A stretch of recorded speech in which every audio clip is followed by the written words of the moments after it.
حضرت سیدنا ابو بکر بن فضل رحمۃ اللہ تعالیٰ علیہ فرماتے ہیں کہ میں نے اپنے ایک رومی النسل دوست سے اسلام لانے کا سبب پوچھا تو اس نے بیان کرنے سے انکار کر دیا۔ جب میں نے اصرار کیا تو اس نے بتایا کہ ہمارے ملک پر مسلمانوں کا لشکر حملہ آور ہوا، انہوں نے چند سال تک ہمارا محاصرہ کیے رکھا، آخرکار ہم نے باہر نکل کر ان سے جنگ کی، ہمارے کچھ لوگ قتل ہوئے اور کچھ ان کے، ہم نے ان کی ایک جماعت کو قتل کر دیا اور ایک کو قیدی بنا لیا، اور میں نے اکیلے 10 مسلمانوں کو گھر میں قید کر لیا۔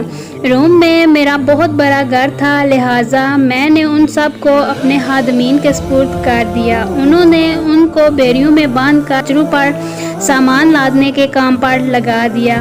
ایک دن میں نے ان قیدیوں پر مقرر ایک خادم کو دیکھا کہ اس نے ایک قیدی سے کچھ لیا اور اس کو نماز پڑھنے کے لیے چھوڑ دیا۔ میں نے اس خادم کو پکڑ کر مارا اور پوچھا، بتاؤ تم اس قیدی سے کیا لیتے ہو؟ تو اس نے بتایا، یہ ہر نماز کے وقت مجھے 1 دینار دیتا ہے اور میں اسے نماز پڑھنے کے لیے چھوڑ دیتا ہوں۔ میں نے اس سے پوچھا، کیا اس کے پاس دینار ہیں؟ خادم نے بتایا، نہیں، مگر جب یہ نماز سے فارغ ہوتا ہے تو اپنا ہاتھ زمین پر مارتا ہے اور اس سے 1 دینار نکال کر مجھے دے دیتا ہے۔ مجھے شوق ہوا کہ میں اس کی حقیقت جانوں، لہٰذا جب دوسرا دن ہوا تو میں اس نگران کے کپڑے پہن کر اس کی جگہ کھڑا ہو گیا اور کہا، تم جاؤ، آج اس کی نگرانی میں خود کروں گا تاکہ اس بات کی حقیقت جانوں جو تم نے مجھے بتائی تھی۔ جب ظہر کا وقت ہوا تو اس نے مجھے اشارہ کیا کہ مجھے نماز پڑھنے دے تو میں تجھے 1 دینار دوں گا۔ میں نے کہا، میں 2 دینار سے کم نہیں لوں گا۔ اس نے کہا، ٹھیک ہے۔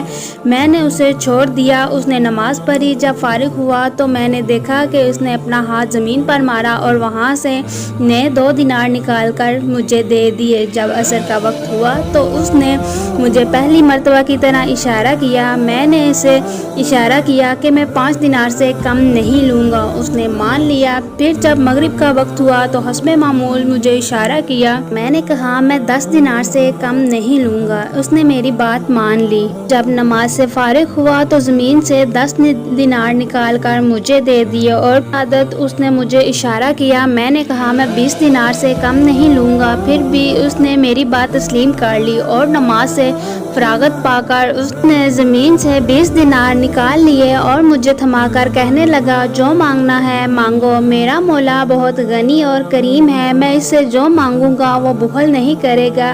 میں نے وہ رات رو کر گزاری، اس کا معاملہ دیکھ کر مجھے بہت بڑا دھچکا لگا اور مجھے یقین ہو گیا کہ یہ اللہ کا ولی ہے۔ اس کا رعب طاری ہو گیا اور میں نے اسے زنجیروں سے آزاد کر دیا۔ جب صبح ہوئی تو میں نے اسے بلا کر تعظیم و تکریم کی اور اسے اپنا پسندیدہ نیا لباس پہنایا۔ میں نے اسے اختیار دیا کہ وہ چاہے تو ہمارے شہر میں عزت والے مکان یا محل میں رہے، اس کی انتہائی تعظیم و تکریم کی جائے گی، اور چاہے تو اپنے شہر چلا جائے۔